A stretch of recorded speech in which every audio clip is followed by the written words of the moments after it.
Thank you, everyone, for joining us today. I'm State Representative Dan Ugaste. I represent the 65th District. I'm also chair of the House Republican Reigniting Illinois Strong Economy Working Group. I'm joined today by Representative Sanalitro, Representative Sosnowski, and Representative McLaughlin.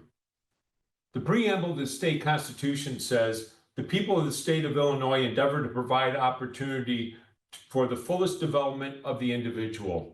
I assume, I'm sure you assume, as well as everyone who was involved in drafting of this Constitution, that that meant all individuals. For nearly 24 years, Democrats have controlled the Illinois legislature, and for 16 years, they have had a Republican governor with whom to work. Despite having the power to do almost anything they wanted since the turn of the century, a recent study shows that Democrat policies have failed and failed miserably. Earlier this year, WalletHub released a study ranking states by economic racial equality.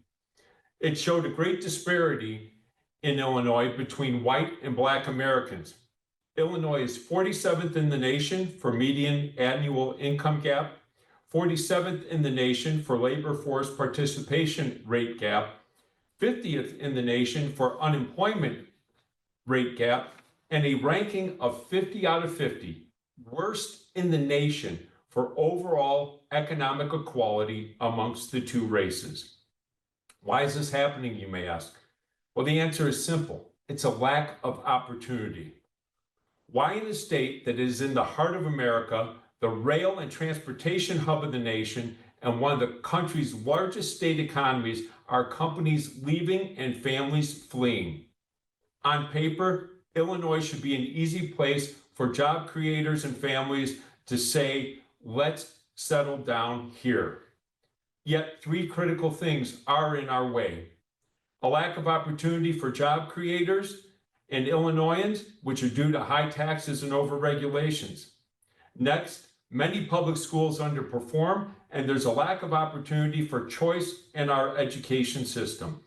And third, opportunity is stolen by high crime in our communities. 2 decades of one-party rule in Springfield, with little, if any, regard for the solutions proposed by the other party, have led to a poor business climate. The Democrat policies of high taxes and over-regulation coming from this one-party rule discourage growth in our state. House Republicans have reasonable reforms to make Illinois a pro-growth state, including lowering of taxes, decreasing regulation, controlling unnecessary litigation, and assuring reliable and affordable energy. Instead of implementing these reforms, these bills are sitting in subcommittees in the House Rules Committee, and have been since our spring session. By ignoring our bills, the Democrats are choosing to maintain this poor business climate and are not making structural changes we need to provide for long-term sustainable growth, and instead they continue to double down on failing policies.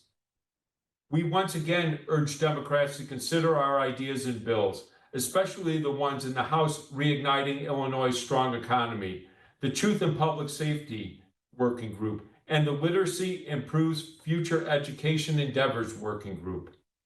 We can bring job creators back to Illinois by implementing these reforms and stopping burdensome regulation.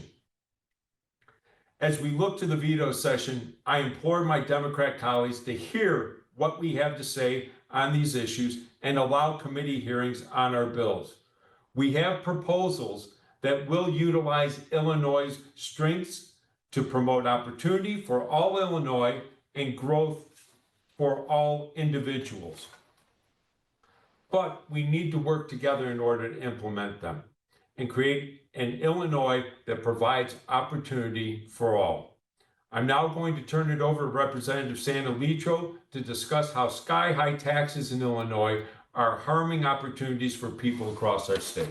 We have a lot of bills out there to create opportunity within Illinois. So I guess we can announce that we're going to create an Opportunity Caucus here.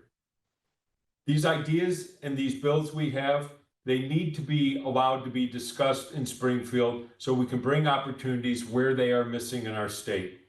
Legislation like our comprehensive property tax reform plan, workers' compensation reform bills, public safety bills to protect victims, recruit and retain law enforcement, and institute real pretrial fairness in the state are all ideas we should be debating in Springfield and will increase opportunity for all Illinoisans.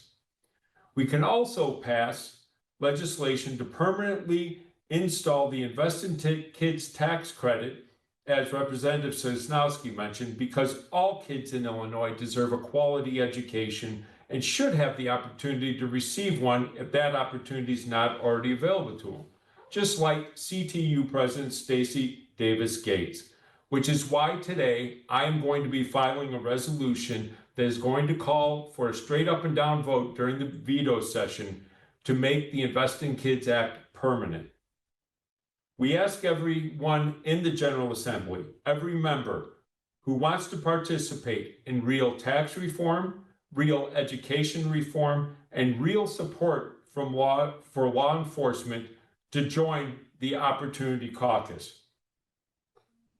Please know we are going to elaborate on these ideas further, so stay tuned to hear more from us and reach out to see how we can implement these proposals and increase opportunities for all Illinoisans in this upcoming veto session and in the 2024 spring session.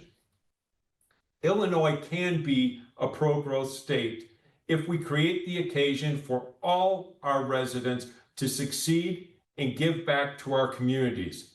Let's work together to pave the way for all Illinoisans to thrive and create a cycle of opportunity across our state.